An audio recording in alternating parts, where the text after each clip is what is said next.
જુનાગઢમાં તાજેતરમાં મહાશિવરાત્રીના પર્વ નિમિત્તે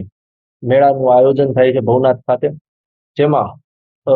ભારતભરના તમામ સાધુ સંતોઓ પધારે છે અને આ મહાશિવરાત્રીના મેળામાં જે રવેડી હોય છે તે પૂર્ણ થયા બાદ ભવનાથ મંદિર ખાતે આરતી કરવામાં આવે છે અને ત્યારબાદ ભવનાથ મંદિર ખાતે જે મૃગીકુંડ આવેલું છે તેમાં સાધુ સાધ્વીઓ સ્નાન કરતા હોય છે. આ સમય દરમિયાન સાધુનો વેશ ધારણ કરીને કીર્તિ પટેલ નામની જે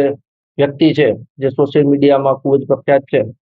તે વ્યક્તિ ત્યાં પ્રવેશે છે અને ત્યાં ફરજ પરના હાજર અધિકારી જે હોય છે કે જે મોડ કરીને પીઆઈ, તેમની સાથે બીભત્સ વર્તન કરે છે. એટલે સમગ્ર બનાવ એ રીતે બને છે કે જે કીર્તિ પટેલ જે મહિલા છે તે સાધુના વેશમાં ત્યાં પ્રવેશે અને મૃગીકુંડમાં સ્નાન કરે છે, જેના કારણે પીઆઈ કે જે મોડ નામના અધિકારી અન્ય કોઈ બનાવ ના બને અને આ વિવાદ છે વધુ વણસે નહીં તે માટે તેઓને રોકે છે અને તેઓને સાઈડમાં લઈ જતા હોય છે. આ સમય દરમિયાન કીર્તિ પટેલ જે છે તે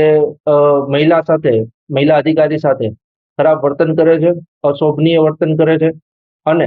તેઓને જાનથી મારી નાખવાની ધમકી આપે છે, જેના કારણોસર ભવનાથ પોલીસ સ્ટેશન ખાતે ફરજ રૂકાવટનો ગુનો દાખલ કરવામાં આવેલ છે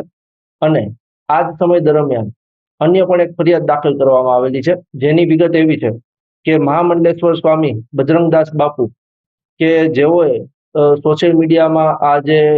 કીર્તિ પટેલ અને અન્ય વ્યક્તિઓ જે મૃગીકુંડમાં સ્નાન કરતા હોય છે તે બાબતનો વિડીયો જોતા તેઓની ધાર્મિક લાગણી અને આસ્થાને ઠેસ પહોંચેલ હોય, જેથી તેઓએ ભવનાથ પોલીસ સ્ટેશન ખાતે ફરિયાદ આપેલ છે અને બીએનએસની કલમ 298, 299 અને 196 A અને B અંતર્ગત ફરિયાદ દાખલ કરવામાં આવેલ છે,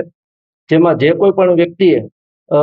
આ મૃગીકુંડમાં સ્નાન કરેલ હશે તેઓ તમામ વિરુદ્ધ તેઓ ફરિયાદ આપેલ છે અને કીર્તિ પટેલને તેઓ જોએ ઓળખતા હોય તેમના વિરુદ્ધ નામસરની ફરિયાદ આપેલ છે.